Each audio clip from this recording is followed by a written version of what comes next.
Hello and welcome back. It's a brand new year and it's a brand new episode of Fellowship in Essential Oils. After our little break, we're back to discuss some of the other amazing gifts of Mother Nature's beautiful plant kingdom and what she gifts us. And today we're going to talk about a plant that we've already discussed, but we're going to talk about a different oil that comes from that plant. Today we're talking about cilantro or coriander. And Liz, we're not too sure which one it is really, are we? Well, we are sure that it is leaf rather than seed. Yes. Um, Definitely. I think everything about this oil is a bit like you say tomato, I say tomato, because there's so many disagreements all the way through. But it's a fascinating oil because it's quite like quicksilver. It changes itself. And I discovered it by accident, really. A company asked me to write about it. I was like, yeah, I know about it. No, I don't know anything about it. So, so there was lots of research, and I was like, oh, and I'm really quite a convert to this oil. So if people aren't using cilantro or coriander leaf essential oil, I'm going to try and convince you. Now, I wanted to know from your perspective, are you more familiar with the seed oil from this plant rather than the leaf? Yeah, for sure. So coriander seed was one of our set oils that I had to learn when I was training when dinosaurs roamed the earth. So I've got about 30 years extra experience on seed than leaf. But I think that leaf is my more preferred one to use. Really interesting. Now, let's start with the aroma. You can definitely tell the difference. You wouldn't get them confused if you had mislabeled bottles. The seed definitely has that more earthy kind of grounding that we'd expect from a type of seed oil, whereas the leaf smells green, it smells fresh, it smells very much like if you've smelt the leaves of a coriander plant or a cilantro plant, that's exactly what it smells like. So it's that real kind of uplifting and green aroma, isn't it? Yeah, and actually, as we walk around in the UK at the moment, the everything's turning a little bit of a sharp green. The lichens are starting on the trees. You can see the mosses coming through, but the loveliest thing is the snowdrops coming through. It's like these lovely white heads.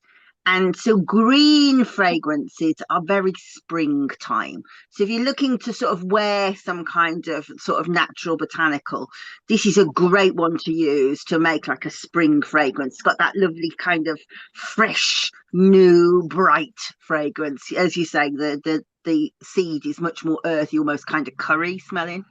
I love that suggestion, but I'm a little bit hesitant personally about doing that because I believe I'm one of the minority of people that actually, when I taste cilantro leaf as a plant, and if it's in a salad, all I can taste is soap. Oh, you're like Daryl. That's two of you. So I thought when we first got together, and I really like making Thai green curries, and it took him about three times of eating it to say, "This is I don't like this. I think it might be the coconut milk is not right." And I was like, I'd never heard of anybody not liking coriander, and you went, maybe it's a coriander. I don't like it. Well, coriander to me is just bright and zingy and fresh, and I absolutely love it. I was like, how can anybody not like coriander? But then over the years, I've discovered, oh, actually, a lot of people don't like it, and it's a genetic disposition. Did you know that? I did know that. I had heard that because I'm very similar to Daryl. My partner at the time had made a soup and it was like laden with lots of cilantro leaf on top. I was like, did we rinse or like it tasted like we hadn't rinsed it out after doing the washing up the night before. It was so soapy and it was just that the leaves were just so abundant in there. But yeah, I'd heard it was a genetic mutation or, it's a genetic thing. You can't help it. Exactly right. And once you start like exploring this, it's fascinating. So most of the genes to do with smell are encoded in just one or two chromosomes, and particular chromosome 11, which interestingly is also the chromosome that's involved with how you process insulin. And Daryl's also diabetic. So I find that absolutely fascinating. So I was like scurrying down this rabbit hole, and I've not found any kind of other association with diabetes, but it is a mutation that's really well explored. So around about 40% of the gene coding for smell is in chromosome 11. So you'll quite often see like anomalies in this one. And what's really fascinating is I watched a video about this, and the lecturer had said, "Oh, I know what you're thinking about these people that think all soap mutants." He said, "But no, you're the mutant, because when we look at really old ones, sort of right back to early men, this was the original way that you would be. But for some reason, we've evolved to like coriander. But what's even more extraordinary is different sort of races of people have different occurrences of this. So it's very, very rare in black people, but it's very common. Around about 23% have this gene mutation in Asian people, which is, you'd think, well, they're the people that eat it, don't they? And so they're really exploring to try to understand this. And apparently, soap is like one of the ways it can produce, but actually, the other ways make more sense to me. That those people that have this, well, the original version, sometimes say, "Oh no, it just is like a soil. It's like eating soil to me," or "It smells like rotting meat." And I think, oh, I wonder if they're picking up what the insects can smell, because that's what they would be attracted to. But fascinating stuff. So yeah, either love it or hate it, or it might tell you something about your genetics. Yeah, fascinating. And it's good to know for once that I'm a little bit more normal, not the mutant for once. No, no, I wouldn't. I wouldn't. Don't get too excited about that. So let's dive into the essential oil. Cilantro for me is a perfect example of what an oil does physically, it does holistically. And one thing you're going to be hearing me talking a lot about today is detoxification. And I know we use it a lot in our detoxification blends when we're making them up. And particularly, I've read a lot about it being helpful with heavy metal detoxification. Now, I am a seafood lover, but one of our concerns about seafood is that being in the ocean, there's a lot of mercury and different things like that. So it is one that you can bring into your life to kind of support your body, to kind of rid yourself of those heavy metals if you're concerned that's a problem, or even if you have been diagnosed by a health professional that that's a problem. I haven't come across that piece of information, but coriander seed also comes up with heavy metal toxicity. There are protocols for doing that kind of work, rather than the essential. I have to say, I'm going to be probably controversial now. If you want to do that kind of work, there's a book what I wrote called The Essential Oil Liver Cleanse. And I will say that I would argue that essential oils can't do it on their own, but used with activation of the liver meridian, very good at doing it. And as I say, I won't go into it deeply because it is in that book, and if you want to find it, that's where you find it. But the acupressure points for the liver are kind of down where your trouser seams would go. And so rubbing oils up and down those quite sort of emphatically, if you like, so that you can really sort of to stimulate the liver meridian. Excellent for that kind of detoxification work. So how would you you've said that you've grown to love cilantro leaf as the years have gone on and you've kind of dived into it. What are some of the practical uses you've found for it? Well, what I find really interesting is I can't. Can you think in circles? I can't think in circles. So, like when I was doing the bee medicine, you had to think about like the cycle of the year, and I find it really difficult to do. And so, this is something that I challenge myself to think about with plants quite often: the cycle of the plant, to make my brain learn to do this. And so obviously with the coriander, it's a very fast growing oil, isn't it? You can plant it, you'll get salad very, very quickly, then it bolts, goes to seed very quickly, and then dies off. And so then obviously you start the cycle again.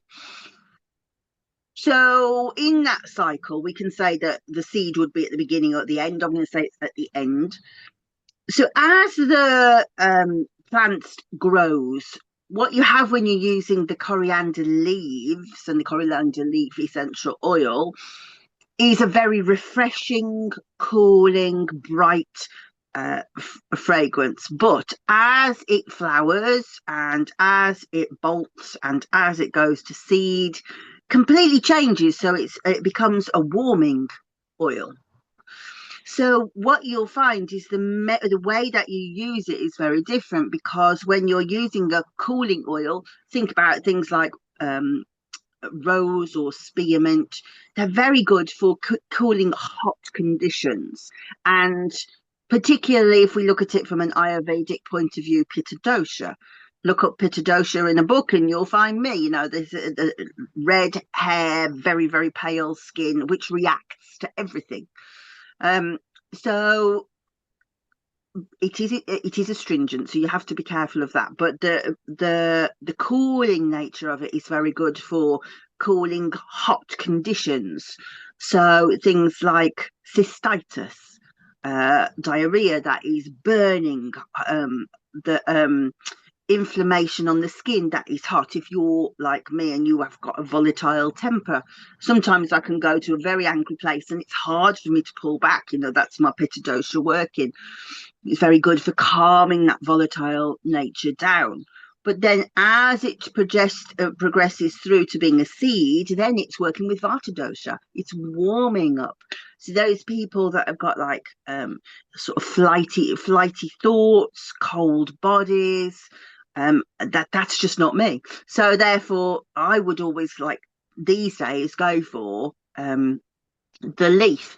And so I suffer a very pitta dosha thing, so I have to be very careful with acid.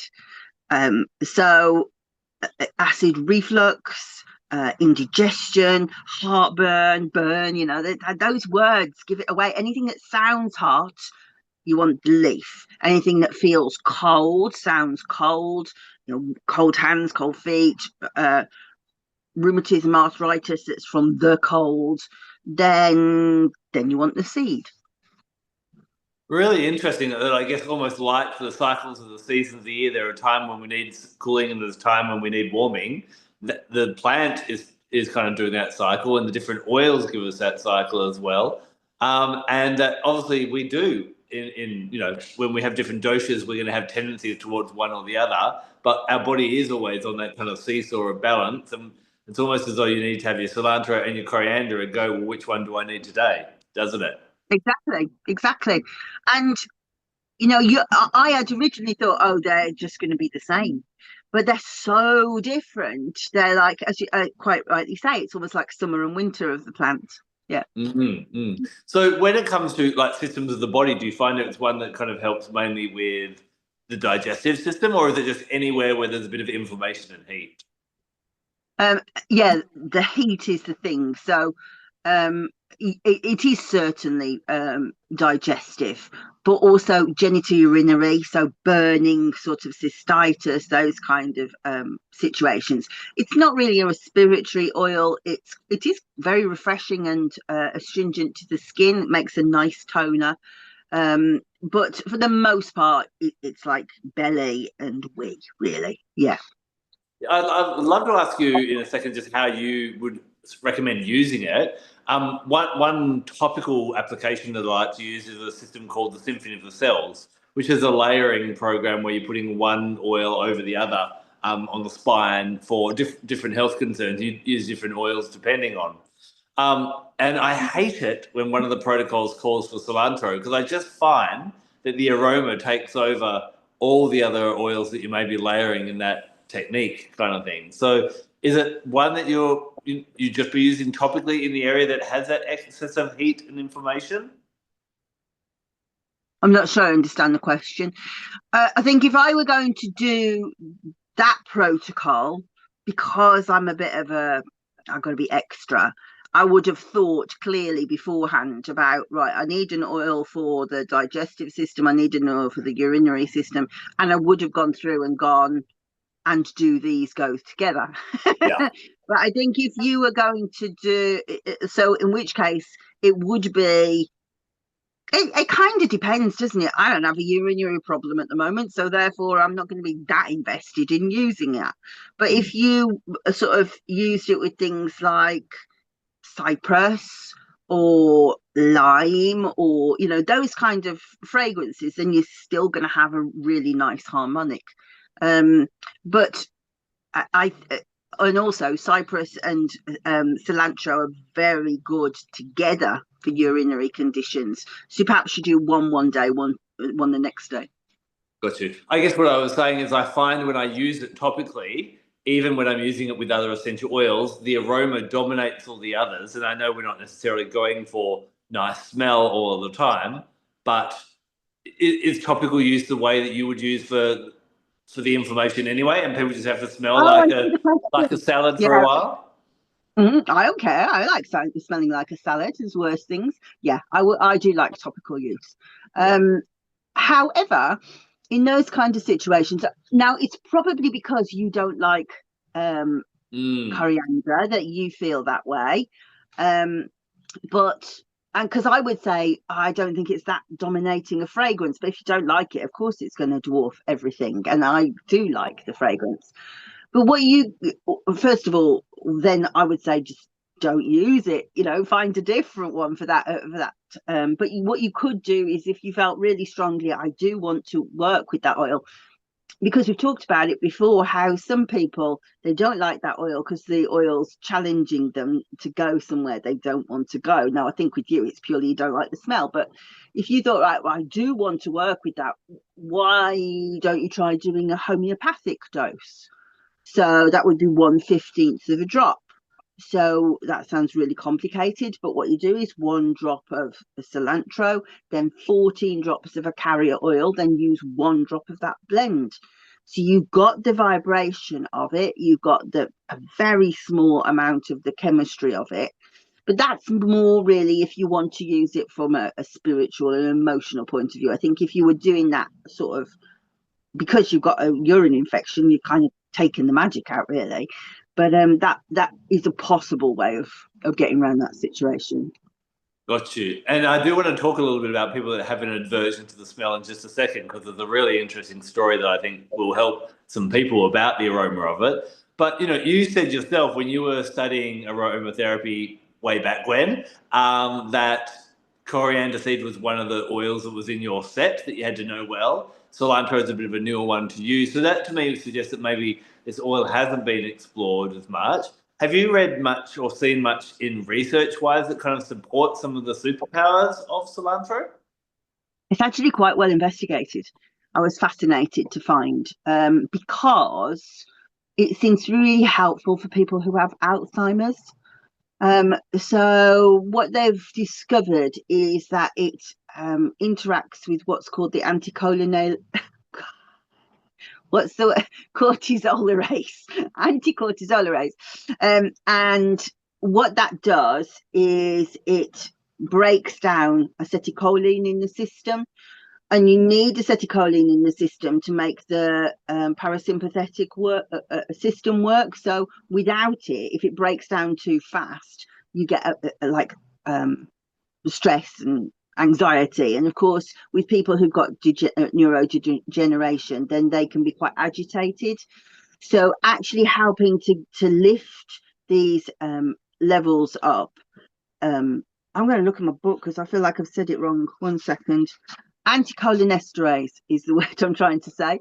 And you get higher levels of that, then people are soothed. And what they found was inhaling the essential oil not only helped the old people's memories, but it also helped their digestion as well.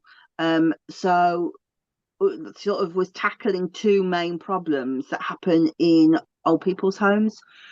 So that's really quite nice. And Peter Holmes has written quite a lot about it. I don't know if you know him. He's an extraordinary aromatherapist, and his focus is doing it through TCM. And so, of course, this is a Chinese medicine. And he talks about how, well, kind of the same as I said, really, hot conditions, but also he calls them hypertonic conditions, which is basically like the nervous system is pulled too tight. So if you're over anxious, if you're over responsive to things, things really respond fast. That is a pitta dosha sort of quality as well. So they overlap. But yeah, interesting that it seems to be really good for memory, really good for mood, uplifting mood, but also digestion. How many and it's all in one trial, if you like. Yeah, amazing, amazing. So I do want to share a little bit about, how I find this oil to be quite a powerhouse when it comes to emotional healing.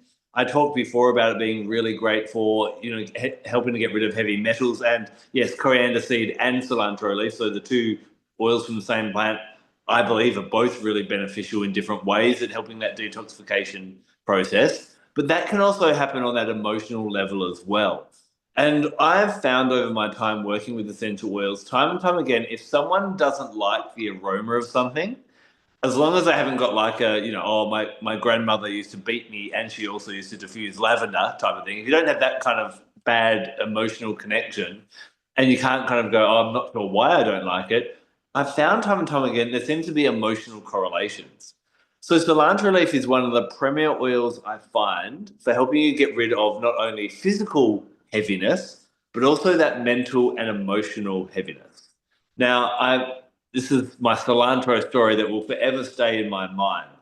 And I remember someone I was working with. Now, she had a vast collection of essential oils. It was, just as impressive as Liz's or, my small collection of 200 behind me here.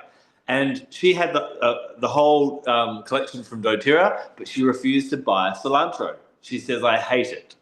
I just can't stand the aroma. I don't even want it in my home. I don't want anyone to open it or mention it around me, type of thing. So fast forward a little bit, and we're doing some things to do with healing and letting go of emotional pain and things like that. And she made this statement in a conversation of, I've forgiven my mother. She had a bit of a bad childhood. I've forgiven my mother, and I feel at ease that if I never see her again, then that's quite all right.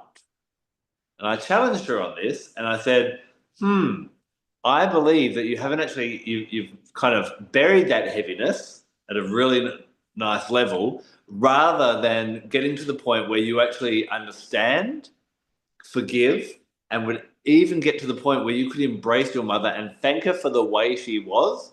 Because if she hadn't been the way she was, you wouldn't have grown to be the person you are today.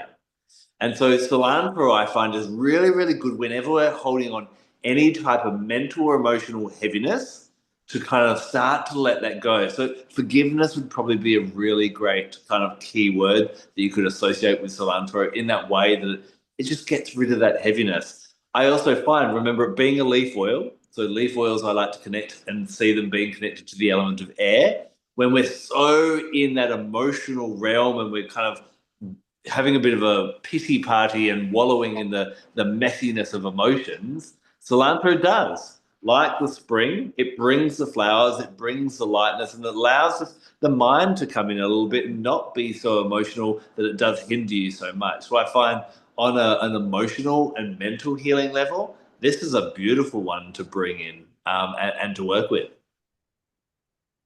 I love that. Um, I mean, I would say that the overwhelming feeling for me is spring, that it puts a spring in your step, And so if you are feeling sort of heavy, and I don't know, I think the events of the global events of the past few weeks, everybody feels a bit heavy, don't they? So I think it's a really good one. It really seems to, well, that sort of spring hopefulness, but that surge of energy, it's like fast energy, isn't it? You can see the plants growing in spring. And of course and I've said how fast it does grow. It's an interesting one to study, to actually plant some and watch how fast it grows. It's extremely full of life force. Yeah, interesting. And it's funny, we were kind of comparing notes and going through every episode that we've recorded so far and kind of making, oh, have we done that? Oh, yep, yep, yep, yep. And this is one that kind of had slipped through the filter and we hadn't done it, which is really interesting. And I love what you said a moment ago about it being, there is a lot of heaviness globally at the moment. And it's been interesting having different conversations with different people. Some people are really in that heaviness and getting caught up even within the things they have no control over. And I understand that some of these things that are happening have direct impact on these people, but other people are choosing to be, what was the term I heard earlier today? Informed rather than overworked. Like they just get the information they need to know. They get their little pocket of news, maybe from one outlet or whatever, but then they focus on themselves and how they can be that radiant sense of light. And as we know, the season prior to spring is winter. It's that dark and heavy kind of you know time. And cilantro is. I think it can take us out of that heaviness of an emotional winter, whether it be something happening to us personally or even something happening, on a bigger scale, and kind of lighten our load a little bit. And maybe that's the reason why it didn't feature until now. Yeah. I know what's coming next. You're going to ask me what planet, and I haven't really thought it out. So I'm going to say to you, I'm going to push it to you first. What planet? For me, I find because of this emotional healing, I think, where we carry the most heaviness is normally around that kind of, around family and those that we're the closest to. That's where the biggest hurts can actually happen. So I actually find it's got a bit of a Cancerian energy for healing with that. And correct me if I'm wrong, but it is a white flowered plant, is it not? Yeah, they're barely there, but yes. Yes. Yeah. So those little white flowers, again, white flowers connected to the moon. So for me, planetary wise, I'm going to put it as a moon one for kind of helping, not so much as like connecting with that lunar energy, but maybe bringing in that balance of that lunar energy. And it could even be a good one to work with around a full moon. I know, how we start the day on a full moon. I'm always very much like, even if you get up half an hour early and this is the only day of the month you meditate, because the moon is such an amplifier of energy, if you start the day stressed, anxious, angry, into those things, we just spiral out of control. And you only have to speak to someone who works in the police force or at a hospital, and they'll tell you that, yeah, that's when the lunatics come out. We become a lunatic when we don't let go of those things early in the day. So cilantro might be a good one to even diffuse or work with some way in the morning of the full moon. Yeah, I like that. So when I sort of overlay and think, well, what other oil could you use in the same way? Oddly, it's so different, but I kind of think jasmine, and jasmine is mood. The way that the moon has that cooling energy. It's very interesting to think of. But then um moon magic is on the emotions. Is it to do with emotions? It feels like it's more to do with thoughts. I don't know. When air is definitely thoughts. Yeah, I don't this is where know. I find that being a leaf oil is to do with the thoughts, but it's about the thought. Obviously the opposing elements are water of the emotions and air of the mind, and I find it brings a bit of air into the emotion to help us find balance and harmony in the emotions. Does that make sense? Yeah, but I don't feel like we've cracked the nut. I'm going to think on after the episode's finished. I was looking at my notes to see if I'd written anything that Culpeper had written, and I haven't, so I don't know whether he didn't. But one thing that I enjoyed very much, one of my favourite authorities is John Gerard from the 16th century, and he calls it a very stinking herb. So I wonder if he had already realised that there was other people that went, no, it's a nice herb, because he says it has leaves of a venomous quality. He really doesn't like Wow. it at all. I think it's really funny. But I'd obviously got distracted by that and not looked at Culpeper, because Culpeper would have classified it, I think. What about chakra wise? Well, genitourinary is sacral chakra. Uh,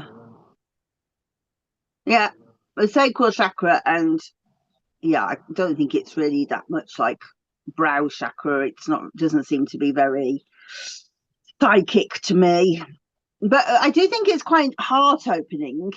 It makes you feel quite more open to people. And as you were saying about forgiveness, that would fit that as well. So those are the sort of two energy places I can see it sort of fitting. Yeah, for me, I classify it as a heart chakra essential oil for that kind of refreshingness, that cleansing, that forgiveness. it's just that greenness in a way. It is such a green oil, and it's obviously the green energy center as well. So Yeah, that's good. Cool. Yeah. So the question I feel like I haven't asked it. It's been a while since we had our last chat, but do you think this is an oil that if people are listening to us right now and they don't have it in their collection, do they need to get it? I think it's one that you would definitely benefit from having. It does it's such a kind of all-round oil. It does so many good things, and especially if you do have that sort of pitta dosha element. If you are menopausal and you're having hot flushes, it's so lovely and cooling, especially if you're dealing with the rage as well. Or if you've got a teenager who's a bit volatile, it's lovely to diffuse. You're going to have to blend it with a couple of maybe citrus oils or some spices to level it out. It's a bit weird on its own, but yeah, I think it is an oil that lots of people should try. I think you'll be going, oh, this is really not what I expected it to be. Amazing. Now I know you love a bit of essential oils in the bath. Would you have a bath with cilantro leaf? No, I don't think I would trust that. Yeah. No, Yeah. no, I don't think I would. That feels a little sharp beneath thinking about that. But I do quite, as I say, I do like it in an evaporator. People talk about diffusers. I don't use that. I don't use that modern fangled rubbish, but I have an evaporator with an oil underneath, and I do sometimes have that on the side of the bath when I'm in the bath because I do think it's like release the day, Yeah. calm down, woman. But I wouldn't put it in the water, no. Amazing. Well, welcome everyone back to 2025. We're now, fully and well into the year. The January is gone. We're into February. And when we kind of did a bit of a review, we realized we've got a few other oils that still need to be discussed. So we'll be back next week to discuss another amazing essential oil that you'll go, oh yeah, that's another one I haven't tried. But until then, take care and blessed be. Bye bye.